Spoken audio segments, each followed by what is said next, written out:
dia, graça e paz. Vamos tomar os nossos lugares. Que bom que você veio.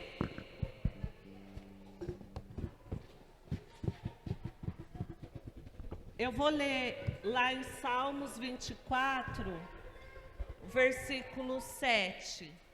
Abram-se, ó portais, abram-se, ó portas antigas, para que o Rei da Glória entre. Quem é o Rei da Glória? O Senhor forte e valente, o Senhor valente nas guerras. Abram-se, ó portais, abram-se, ó portas antigas, para que o Rei da Glória entre. Quem é esse Rei da Glória? O Senhor dos Exércitos. Ele é o Rei da Glória. Aleluia! O Rei da Glória está aqui. As portas estão abertas. Os portais estão abertos. É hora de glorificar, de clamar a presença do Senhor. Eu e você somos para-raio da glória de Deus. E onde nós estamos, o Senhor se manifesta.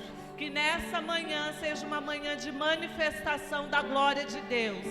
Feche os seus olhos e comece a atrair essa presença de Deus. Espírito Santo de Deus, nós estamos aqui, nós queremos te sentir. Deus, nós somos para-raio da tua glória. Se manifesta aqui nessa manhã. Todo mal, todo poder das trevas, bata em retirada agora na autoridade do nome de Jesus. Somente o Espírito Santo de Deus tem autoridade para se manifestar aqui no nosso meio. Deus, nós te desejamos e nós queremos a tua presença. Nos entregamos totalmente a ti. Nos rendemos, Senhor, porque nós somos teus filhos e precisamos de ti. Em nome de Jesus, aplauda o Senhor.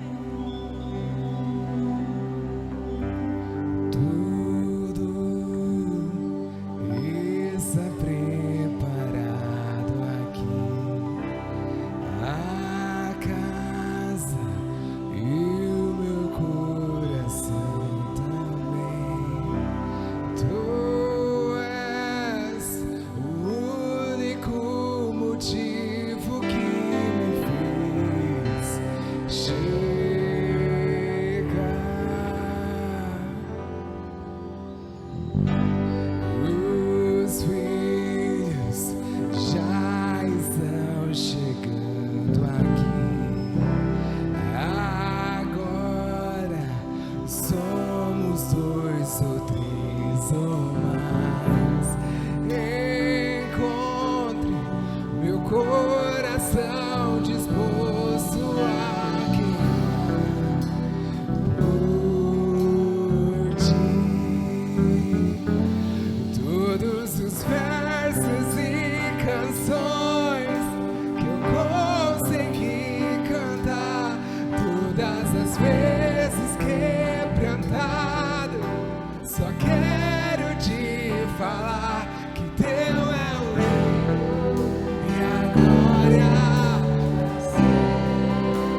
toda a terra está cheia da tua glória. Toda a terra está cheia da tua glória. Levante agora um altar de adoração a Deus. Escolha as melhores palavras. Deus, Pai, nós te adoramos, nós te adoramos, nós te adoramos. Toda a terra está cheia da tua glória. Toda a terra se prostra diante da tua majestade. Toda a terra se prostra diante do Deus poderoso, do Deus grande, do Deus de milagre, do Pai que o Senhor é. Toma o teu trono nas nossas vidas. Toma o teu trono. Tu és Senhor. Tu és absoluto. Tu és o Rei dos reis. Tu és o Senhor dos senhores. Não há outro digno de adoração. Somente o Senhor. Somente o Senhor. Toda a terra está cheia da tua glória. Seja adorado. Receba o nosso louvor. Receba a nossa adoração. Receba, Senhor.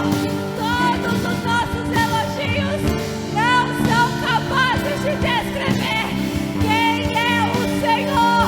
O grande eu sou. Aquele que é. Aquele que há de vir. Aquele que sempre existiu. O Verbo vivo e poderoso.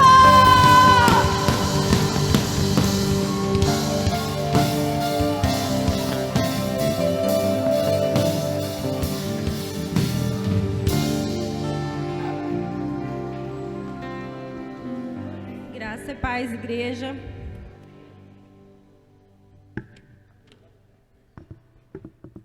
O texto que eu escolhi sobre dízimos e ofertas se encontra em 2 Coríntios, capítulo 9, versículo 6. E isto afirmo: aquele que semeia pouco, pouco também ceifará. E o que semeia com fartura, com abundância também ceifará. Cada um contribua segundo tiver proposto no seu coração, não com tristeza ou por necessidade, porque Deus ama a quem dá com alegria. Deus pode fazer-nos abundar em toda graça, a fim de que, tendo sempre, em tudo, ampla suficiência, superabundez em toda boa obra, como está escrito. Gente, estou muito nervosa, mas é com grande prazer vim aqui falar sobre dízimos e ofertas. Eu comecei a minha caminhada com Deus em 2011, mas eu nunca fui fiel, né? Eu sempre dei uma oferta, mas o Senhor nunca me desamparou. Minha infância foi muito pobre, mas eu fui crescendo em graça, trabalhando muito, né? E nunca faltou nada para os meus filhos, né? Sempre Deus supriu a necessidade. E hoje eu posso falar para vocês que eu não tenho mais necessidade. Eu tenho eu tenho a opção, né? Hoje eu posso falar: eu tenho a necessidade de comprar um tênis para os meus filhos. Não, hoje eu tenho uma opção. Eu posso comprar um tênis, né? E isso é prazeroso, é Deus agindo. E eu vou contar um testemunho do meu casamento. Quando eu fui morar junto com meu marido, eu já era da igreja, né? Mas aí eu ia na igreja de vez em quando. E aí, em 2017, eu ia na igreja, só que eu não ia no culto de Santa Ceia, porque eu tinha vergonha de não poder tomar ceia, né? E daí eu ficava: nossa, preciso me batizar, né? Mas não, eu já era batizada. Eu falava: preciso me casar. Aí eu conversei com ele: não, a gente casa, tudo bem.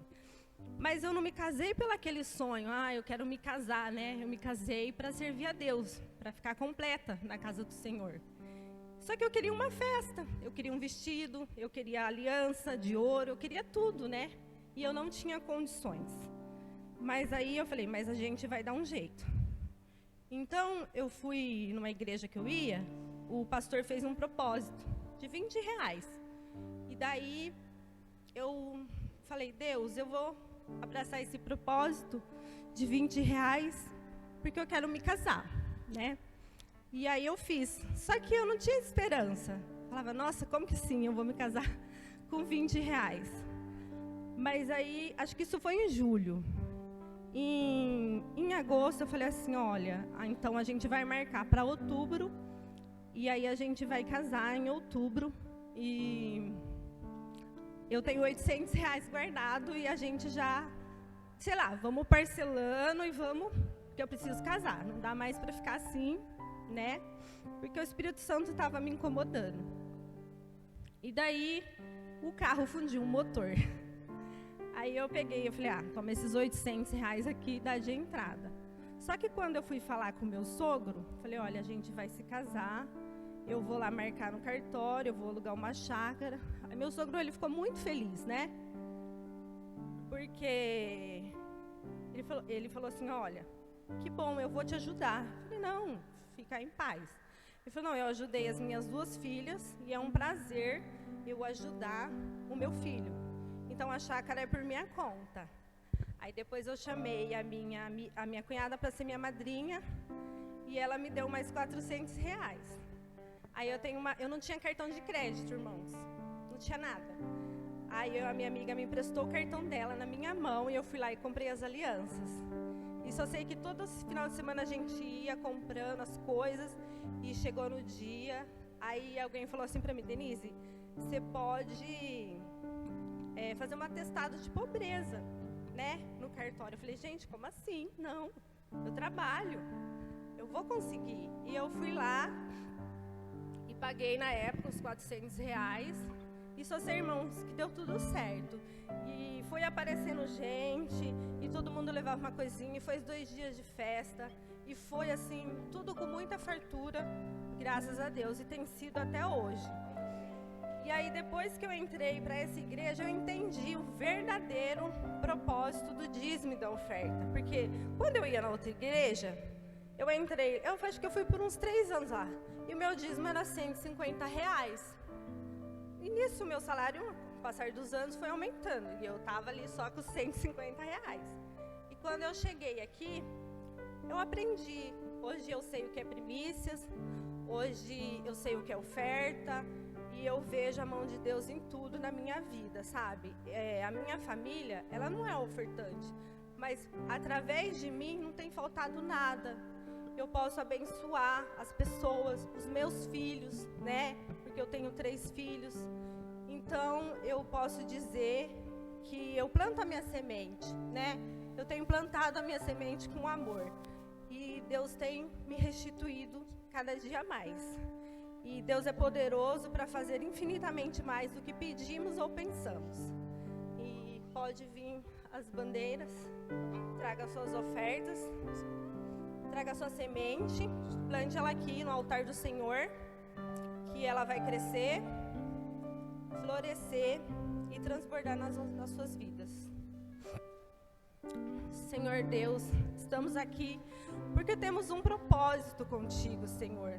E que o Senhor venha derramar chuva de bênçãos na vida de todas essas pessoas, que o Senhor sabe da casa e do coração, Deus, de cada um, tudo que eles precisam, Senhor, tudo que eles necessitam, o Senhor faça chover, Deus, chuva de bênçãos, e dê entendimento, Senhor, para eles entender que o seu dízimo e a oferta é da casa do Senhor, é um mandamento teu, e que todos contribuam segundo o coração e com muita alegria, em nome de Jesus, amém.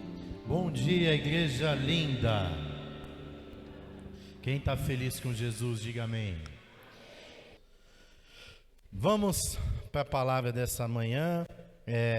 Nós recebemos essa palavra lá em São José, do pastor Eduardo, e aí teve uma sala profética lá, onde os irmãos ficavam ali, e eles oravam, A gente sentava na cadeira, eles oravam. E eu falei, eu estou precisando ouvir a voz de Deus, né? Quando eu vou numa sala profética assim, gente, aprende aqui com o paizão, tá? Estou te ensinando aqui o que eu entendo disso. Não é qualquer palavra que você vai recebendo, não. Você tem que ver se aquilo é de Deus. E como que eu sei se é de Deus? Se aquilo faz sentido, né? Aí eram duas mulheres ali, sentou eu, a pastora e o Levi. Aí ela perguntou, o que vocês querem? Eu falei, eu quero uma palavra de Deus, uma direção para o nosso ministério, para a nossa vida. Aí ela começou a orar e ela falou, olha, Deus me mostra vocês muito cansados e muito ansiosos. Até hoje vocês quiseram fazer tudo, e vocês tentaram de tudo, vocês fazem de tudo. E talvez vocês não estão vendo o resultado que vocês gostariam de ver. Mas a palavra de Deus para vocês é descanso, porque é Ele que vai fazer. Vocês já fizeram tudo que tem que fazer, descansa no Senhor. Foi mais ou menos isso, pastor? Descansa em Deus, que agora vocês vão começar a ver Ele fazer. Descansa, deixa Ele fazer, né? Vocês já fizeram tudo que vocês tinham que fazer, agora descansa nele. E ela perguntou, faz sentido? Eu falei, total, né? Então, aí o pastor Bortolossi, ele tinha pregado já uma palavra sobre José. E eu alinhei o descanso, né? Me veio à mente os salmos que diz, Salmos 40, esperei com paciência no Senhor, e Ele se inclinou para mim e ouviu o meu clamor. Então eu quero trazer essa palavra para você essa manhã. Você que está ansioso por alguma coisa, você que está atribulado em algum sentido, você que está nadando, mas a praia nunca chega, você está cansado já de nadar, você não está vendo o resultado das coisas que você tem feito. Então vamos entender o que Deus tem para nós nessa manhã. Então abra sua Bíblia aí, em Gênesis 37, 2. Depois nós vamos, no decorrer da ministração, ler alguns versículos. Mantenha sua Bíblia aberta aí, ou acompanhe aqui no telão. Gênesis 37, 2 diz assim: este é o registro dos descendentes de Jacó. Quando José tinha 17 anos, pastoreava os rebanhos com seus irmãos, os filhos de Bila e os filhos de Zilpa, mulheres do seu pai, e contavam ao pai a má fama deles.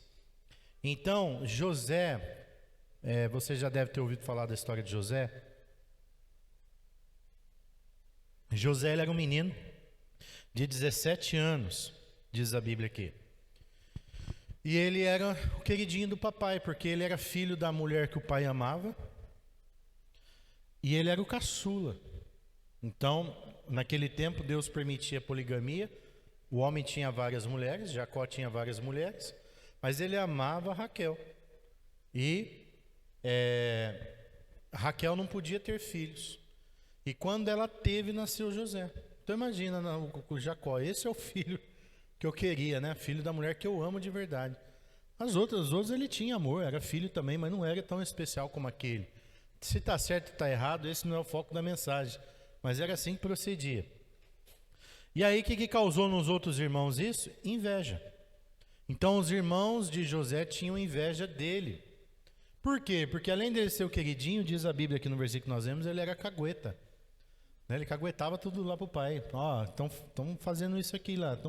Aí os irmãos tinham mais raiva dele ainda. Já é o queridinho, ainda é dedo duro. Aí teve um outro episódio que causou mais inveja ainda. Jacó faz uma túnica para José. E dá uma túnica para ele. Era uma jaqueta, né? Como se fosse uma jaqueta chique hoje. E aí todos os irmãos falaram, poxa, só José ganhou e a gente não? E aí aquilo causou mais inveja ainda. Até o dia que Jacó falou, vai lá e vê o que seus irmãos estão fazendo e me traga notícias. Já que ele era o cagueta mesmo, né? José catou a sua bela túnica e foi.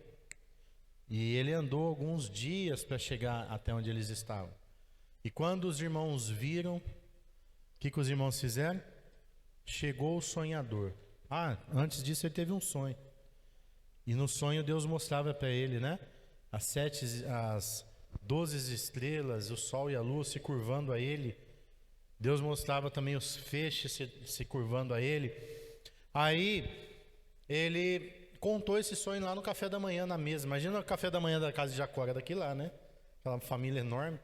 E José sentou na mesa lá com os irmãos e contou: olha, eu sonhei que tava assim, ó, tinha o feixe, tinha as estrelas. Aí até Jacó ficou bravo com José, falou: então quer dizer que eu, sua mãe e os seus irmãos vão se dobrar a você? Né? E aí ninguém entendeu nada, teve gente que ficou brava, mas era profético, era um sonho profético. E o que aconteceu? Nesse dia que José foi então ver os irmãos tramaram contra a vida dele. Lá vem o sonhador, nós vamos matar ele. Aí pegaram José e jogaram numa cisterna. Então eu quero falar nessa manhã sobre as 4 fases da vida de José. José teve 4 fases, 4 estações. Cada situações foi iniciado com uma letra C, né? Então a primeira estação, você vai ver sendo colocado aí, chama a estação da cisterna. Então diz a Bíblia lá em Gênesis 37, 23 e 24: assim, quando José chegou, os irmãos lhe arrancaram a linda túnica que ele estava usando, o agarraram e o jogaram na cisterna vazia, ou seja, sem água. Então, a primeira estação, cisterna. Volta lá na primeira estação ali, cisterna. Então, presta atenção, gente. Na estação cisterna, José foi imobilizado e ele foi jogado lá.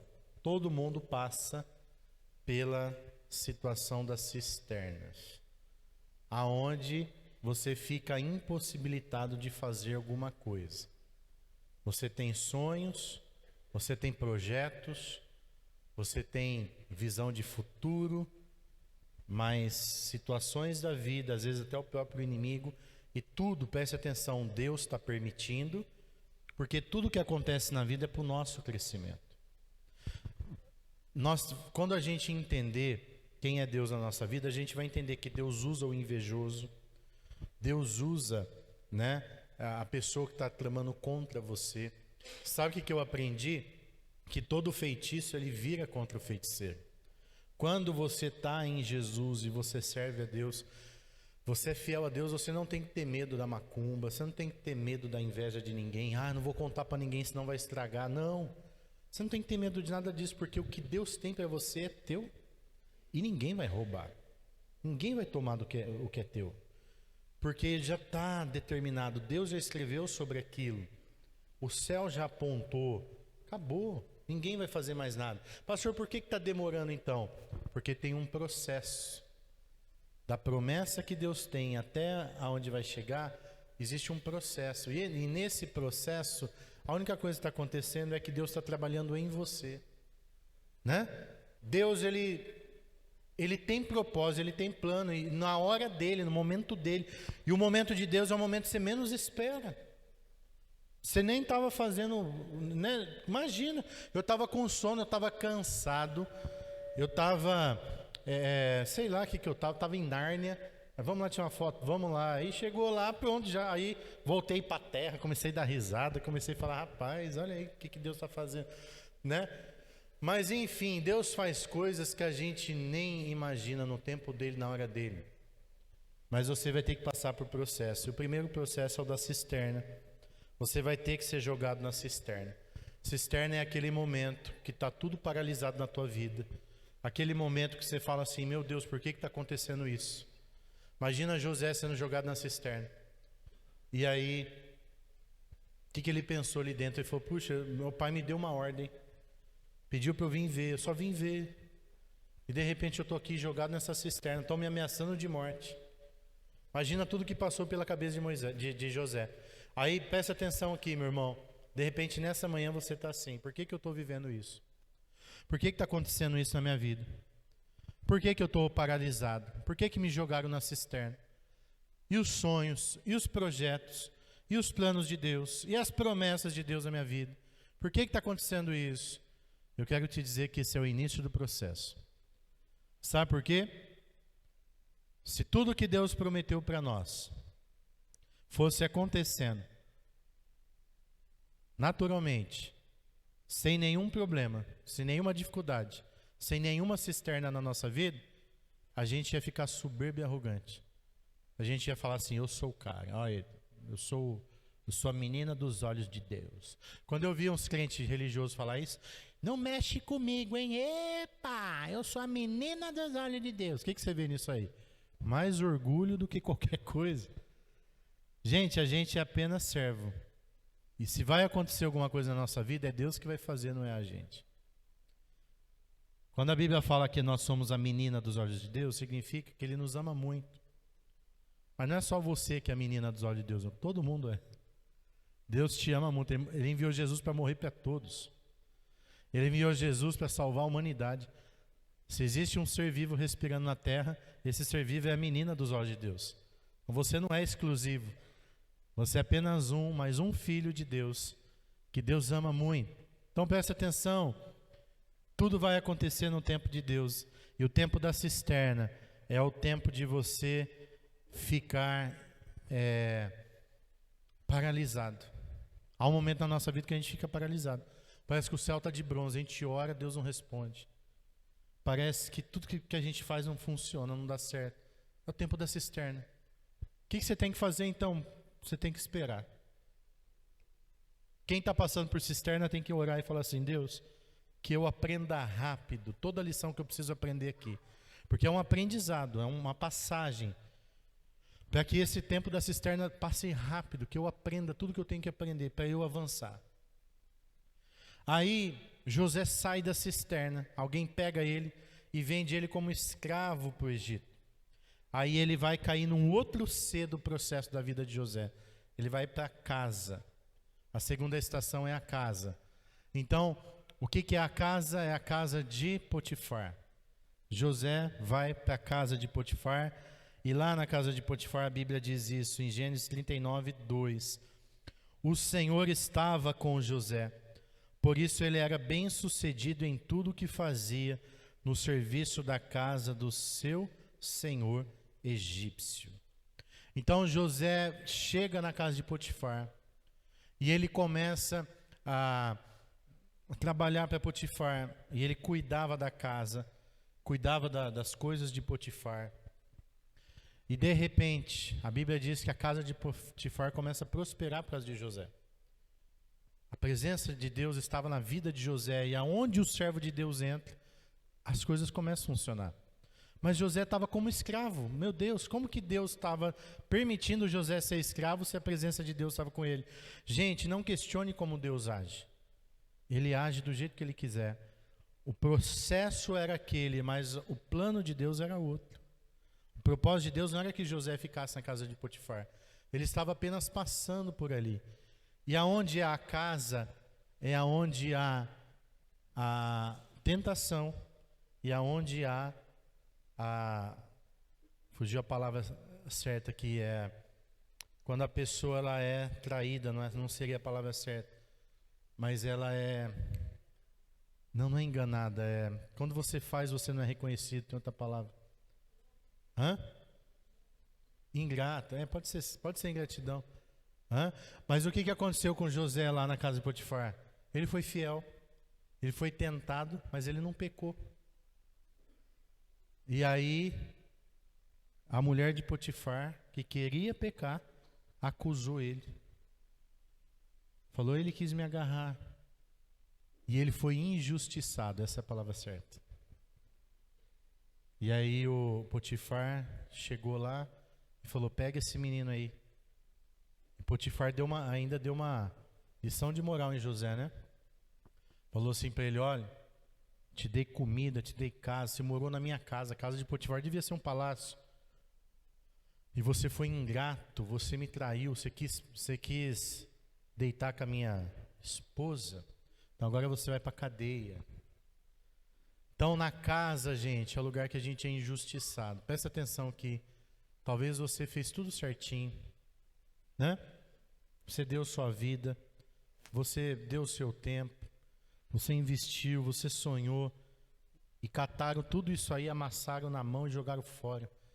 Foram ingratos com você, foram injustos com você. Toda pessoa vai passar por um momento de injustiça e ingratidão. Eu e você vamos passar. Não é só você que está passando não, irmão. Todo mundo passa. Né? E há um momento que a gente fica na casa. Ou seja, há um momento... A vida toda a gente vai ser injustiçado. A vida toda a gente vai ter ingratidão. Mas tem um período na nossa vida que é muito. Tudo que você faz, as pessoas começam a te trair, começam a te... ser ingratos, começam a ser injustos, né? Começam a levantar calúnias de você. Caluniaram José. Inventaram uma mentira que ele tinha feito, ele não tinha feito. Ninguém está livre disso. Mas o que José fez? Ele foi lá, dobrou o joelho e falou: Deus, sou teu servo, Pai. Por que o Senhor está fazendo isso? Ele fez isso? Não. Ele sofreu em silêncio. Ele ficou quieto. A Bíblia não diz que ele reclamou em momento nenhum. Então, a estação da casa é a estação da ingratidão, é a estação da calúnia, é a estação da injustiça. Vão dizer que você roubou quando você não roubou. Vão dizer que você é mau enquanto você está só fazendo bem. Vão dizer de você um monte de coisa. Mas fica tranquilo, irmão, porque Deus é justo e Ele é juiz. Eu estou falando para aqueles que não fizeram, tá? Se você fez, você fala: não, eu fiz mesmo, me perdoe. Mas se você não fez, fica quieto, você não precisa se defender. O justo não se justifica. Teve um tempo na minha vida que eu queria justificar meus atos. Aí eu aprendi que não, uma hora todo mundo vai ver quem é você. Sendo você ruim ou bom, vão descobrir quem você é. Se você está mentindo ou não, presta atenção, você que está mentindo, vão descobrir a tua mentira. Mais cedo ou mais tarde. Então, quando você faz algo errado, é melhor você já ir confessar. Porque senão vão descobrir. Né? Lá na igreja da cidade, gente, a gente está aprendendo, a gente já está aplicando isso aqui há um tempo, mas muita gente aqui ainda não entendeu. Eu não conto minha vida para ninguém porque eu tenho medo das pessoas ficarem contando na rodinha. Eu não vou discipular porque senão vai contar na rodinha. Sabe por que você tem medo de contar na rodinha? Você não quer falar porque alguém vai falar na rodinha? É porque na verdade você não quer se libertar do seu problema. Porque quem quer libertar do problema não tem medo da rodinha. Ele vem e fala aqui no púlpito: olha, eu roubei. E eu quero pedir perdão porque eu roubei. Porque eu não quero roubar mais. Quando você traz o seu pecado para a luz, o que é trazer o pecado para a luz, gente? É quando você expõe para todo mundo saber. Aí começou a cura, a luz entrou. Você expôs o pecado na luz, a luz entrou. O que acontece? Quando a luz entra, o diabo não pode mais te condenar. Porque a luz entrou. Aí a rodinha vai falar lá: você viu, o pastor roubou, ele confessou que roubou. Mas aí eu já falei aqui do púlpito. A rodinha perde sentido, você concorda? Você vai contar a fofoca na rodinha, mas já está todo mundo sabendo. Mas isso aí que você está contando, ele já contou lá. Aí o diabo não tem mais poder de acusação, porque você confessou o teu pecado. E sabe o que a Bíblia diz? Que aquele que confessa o pecado e deixa, alcança misericórdia. Enquanto você tiver medo de contar o seu pecado, você vai continuar com ele aí. O problema não é a fofoca da rodinha, não. O problema é que está aí dentro. Você está com medo que está todo mundo sabendo. Gente, quanto mais gente saber do seu pecado, melhor é. Essa aí que você está liberto. Vira essa chave na tua cabeça. 30 semanas está aqui para você contar pecado. Vem contar teu pecado na rodinha. Você mesmo conta o seu pecado na rodinha. Olha que da hora que é. Né? Você mesmo vem falar aqui: eu vejo pornografia. Aqui na nossa roda de homens, que é uma delícia, que os homens estão se desnudando. Eu estou vendo pornografia. Orem por mim. Gente, sabe o que começa a entrar? A misericórdia. Ninguém condena o irmão, todo mundo olha para ele e fala: puxa, esse aí quer mudar mesmo, hein? Você é corajoso, hein? Agora, eu tenho medo, gente, de quem não conta pecado, porque esse aí está escondendo, aí está escondendo bonito, né? Então, preste atenção. Quem é justo, ele confessa o seu pecado e ele deixa. Todos nós somos pecadores. Todos nós temos algum ponto a melhorar. Vem confessar que você tem inveja, vem confessar que você está com raiva, vem confessar que você quis matar um monte de gente, vem confessar. Confessa que você briga com a sua esposa, né? Tem uns casal que finge que não briga, gente, isso é mentira. Se não briga, tá largando, porque casal que não briga nunca, o fogo já foi faz tempo. O gostoso é a briga, daqui a pouco se perdoa, se beija e termina lá, você sabe aonde, né? Aí no outro dia briga de novo. É igual aquele louvor entre tapas e beijos, conhece o louvor aí, não? Eu estou falando aqui porque é a realidade. Eu sou pastor faz muito tempo já, e eu já sei quando é de mentira, quando é de verdade. Tem casal que briga menos, tem casal que briga mais, isso é uma realidade. Mas que todo mundo briga, isso eu sei que briga. E não tem problema nenhum brigar, é natural. É do ser humano. A gente é pecador. Amém? E aí quando faz então? O que faz quando a gente erra? Já falei que a gente pede perdão. A gente se reconcilia. E a gente volta para Jesus. Essa é a caminhada com Deus. Tempo da casa, tempo de injustiça. José foi injustiçado. Aí ele vai para um outro C. Ele vai para o C do cárcere. E lá no cárcere, a Bíblia diz assim, ó. Pegou José e o lançou na prisão, onde ficaram os prisioneiros do rei. E ali José permaneceu. Gênesis 39, 20. A estação do cárcere é a estação do esquecimento. Sabe o que aconteceu no cárcere? Deus usou José lá. Onde José ia, presta atenção, em todas essas estações Deus estava com José. Em todas essas estações Deus estava ali presente. Todas as estações da sua vida Deus está com você. Até naquela que você pecou, viu? Deus não saiu fora porque você pecou, não. Deus, Ele conhece você. Irmão, entende uma coisa, Deus é pai. Se o meu filho errar, se o meu filho acertar, eu vou estar ali com ele. Eu escutei a mensagem do pastor lá americano, ele falou assim, que um dia ele olhou para os filhos dele, ele tem 4 filhos, falou assim, filhos, eu vou estar com vocês, não importa a situação, eu vou estar com vocês em todo o tempo.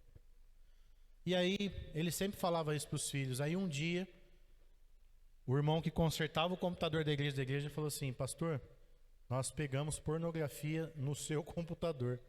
Aí ele falou, do meu? Falou, foi o senhor? Ele falou, não, eu não. Eu tenho todos os pecados, menos esse. Aí foram vasculhar quem foi, quem que usou. Aí viram que foi o filho dele. E aí, o filho dele chegou da escola, do trabalho, não lembro. E ele estava com a mãe dele lá. Ele, né, o pastor com a esposa, estava na cozinha esperando ele chegar. Quando o menino chegou, ele viu que alguma coisa estava errada. E aí o pai dele mostrou, falou, olha, o rapaz que conserta o computador viu que acessaram pornografia no computador que eu uso na igreja. Foi você? Não foi eu. Aí ele falou, pode falar que nós já sabemos, tem prova. Foi você? Aí ele falou, foi eu, pai, foi eu. E aí ele abraçou o filho dele e falou, filho, você pecou. Mas a gente está aqui para consertar. Aí o filho falou assim, pai, eu estou com esse problema há muito tempo. Eu tinha medo de falar para o senhor.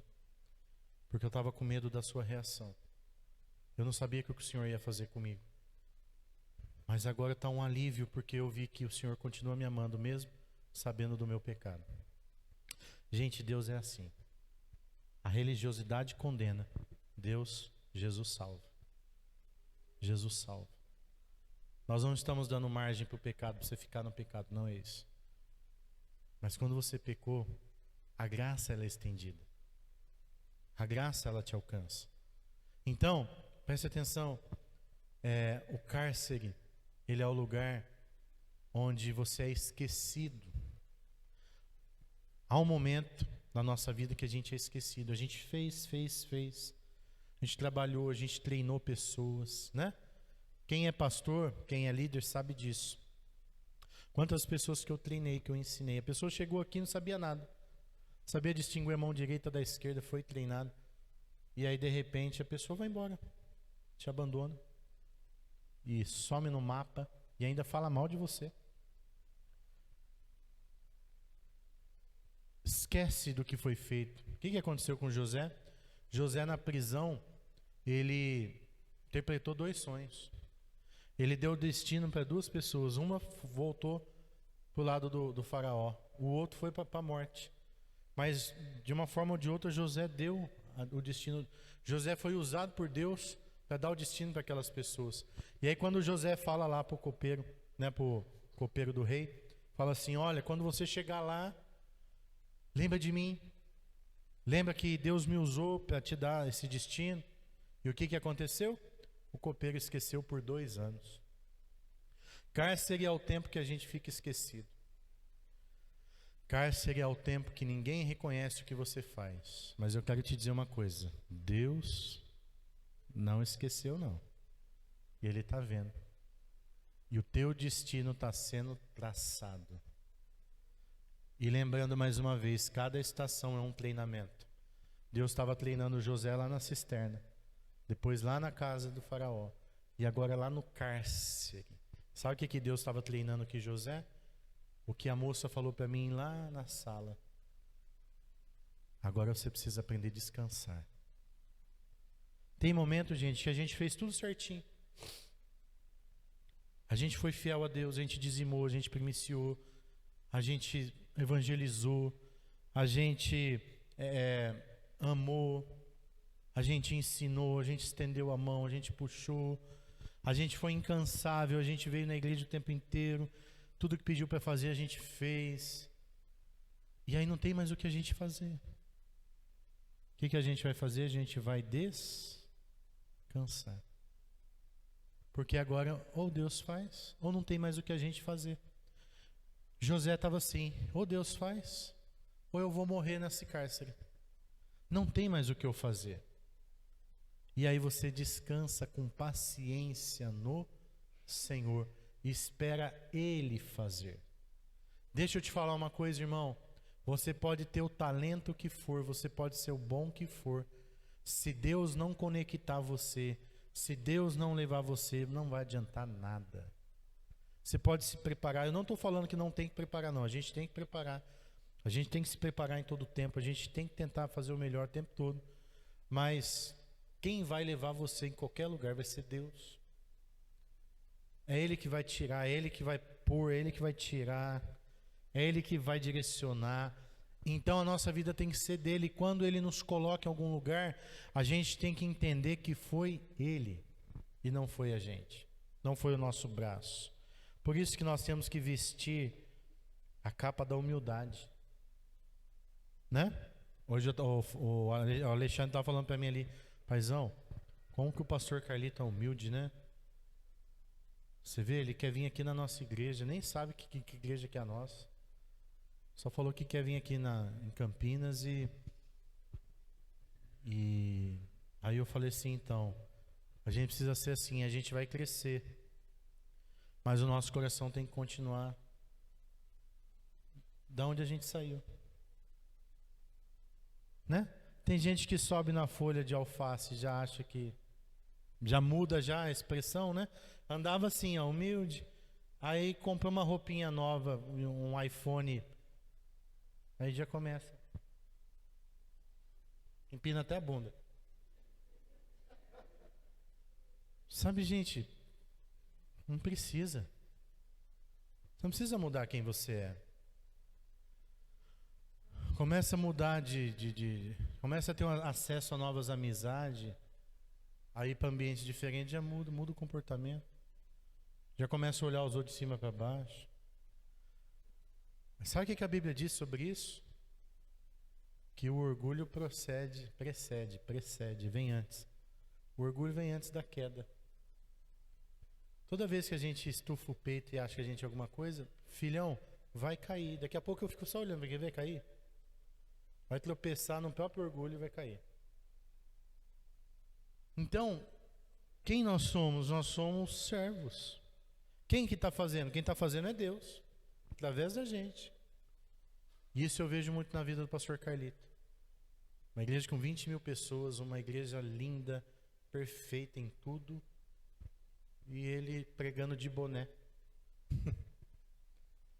E ele não vai lá pregar de boné porque ele é estilosinho, não. É porque eu acho que ele não penteou o cabelo mesmo e pôs um boné.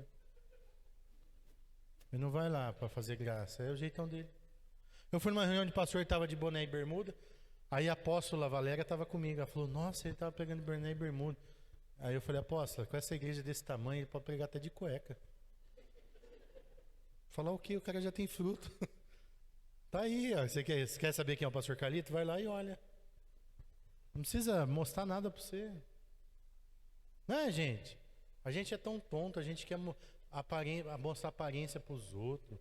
Sabe, você que fica aí fingindo que você é perfeito, com medo da rodinha, se orienta. Todo mundo sabe que você fede. Né? Você não precisa mostrar perfeição para ninguém. Você não precisa ficar com medo de ser falado na rodinha, não. Você tem que ser quem você é em Jesus. Quem tem que olhar para você e saber quem você é Deus. Não adianta nada você passar uma imagem para mim e eu pensar que você é alguma coisa e na verdade Deus saber que você quer tudo mentira. Quem tem que ver o seu coração, o que você pensa, o que você faz no seu secreto, no seu oculto é Deus. Gente, a gente tem que agradar a Deus. Se eu estou agradando a Deus, você é só um detalhe. Porque todo mundo que agrada a Deus, naturalmente ele vai agradar pessoas também. Porque dá para a gente saber quem anda com Deus e quem não anda. Quem anda com Deus ama a Deus, serve a Deus, vive para Deus, se entrega para Deus. Não é estereótipo, não é pose, é verdade. A gente tem que viver. José vivia com Deus. Até aqui, ó, ele estava sendo olhado pelos homens como um bandido. Mas Deus sabia quem ele era. Aqui, ele foi olhado como alguém que tentou estrupar a mulher do Potifar. Mas Deus sabia quem ele era. Aqui, ele era visto como alguém que era cagueta, que estava prejudicando. Mas Deus sabia quem ele era. Não importa como as pessoas te veem, o que importa é como Deus te vê. E o quarto estágio de José, é o outro C. Ele vai para a corte do rei. E diz a Bíblia, em Gênesis 41, 46, tinha 30 anos, quando começou a servir na corte de Faraó, o rei do Egito. Depois de sair da presença do Faraó, José foi inspecionar toda a terra do Egito. Rick Warren diz, um grande escritor e pastor americano, o modo como você enxerga a sua vida molda e define você. A vida é 10% do que acontece com você e 90% de como você reage a isso. José, ele não ficou preso nisso. Ele reagiu positivamente. E com 30 anos ele chegou na corte. Sabe com quantos anos ele morreu? Com 120. Com 17 anos ele foi jogado na cisterna. De 17 para 30 vai dar 13 anos. Presta atenção. 13 anos foi de sofrimento. Parece muita coisa. Mas dos 30 até os 120 foram 90 anos de bênção. Eu quero profetizar na sua vida nessa manhã, se você tiver, você pega. Que os anos das tuas bênçãos serão muito maiores do que os seus anos de sofrimento. O que Deus vai começar a fazer na sua vida vai ser anos de paz e de bênção abundante. José ficou 2 aninhos na cadeia e ficou 90 anos no palácio, comendo o melhor da terra, como governador, andando nas melhores carruagens, vivendo o melhor que ele tinha. Sabe por quê? Porque Deus estava com ele. Deus estava com José. 4 certezas de José que a gente tem que viver. A primeira certeza é que Deus está conosco em todas as estações. Não sei qual estação você está vivendo hoje, mas eu quero te dizer que Deus está com você. Deus está olhando para você. Não importa se você é o pior pecador da face da terra, Deus está olhando para você. E Ele está buscando que você se converta e mude. A segunda certeza, fomos chamados para servir, independente da situação. Em todas as situações de José, ele serviu. Em todas as estações ele estava como servo. Sabe, irmão, preste atenção aqui. Estão caluniando você, continua servindo. Estão mentindo sobre mim, continua servindo. Vai lá, dá carona para a pessoa. Paga o mal com o bem. Abençoa.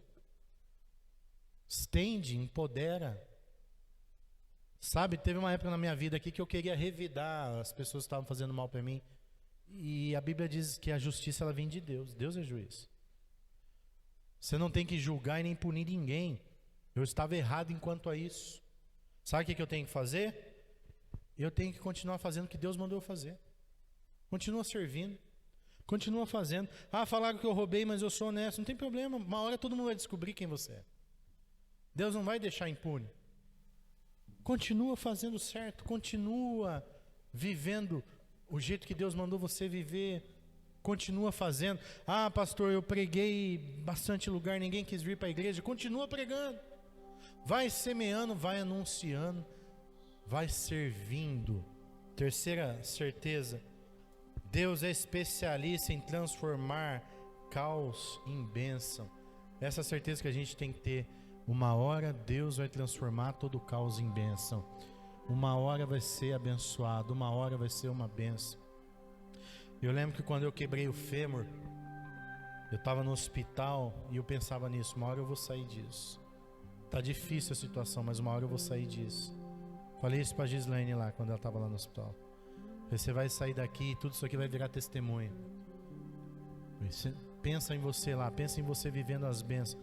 Pensa em você fazendo o que você tem que fazer. O tempo da dor vai passar e vai vir o tempo da bênção, vai vir o tempo da graça. A gente tem que viver com essa certeza. A quarta certeza que José tinha: Deus sempre surpreende com o melhor. Deus sempre vai surpreender com o melhor. Existe o tempo que parece que está tudo perdido. Mas aí o que você faz? Você fica quietinho e deixa Deus levar. Deixa Deus levar, deixa as coisas acontecer. E daqui a pouco você vai entender para onde Deus está te levando. Eu não sei se entrou alguém aqui hoje perdido. Não sabe para onde está indo, está perdido. Então eu quero convidar você a descansar em Deus. E deixar Ele fazer. Deus vai colocar os pingos no i. Embaralhou lá as letras na sua vida?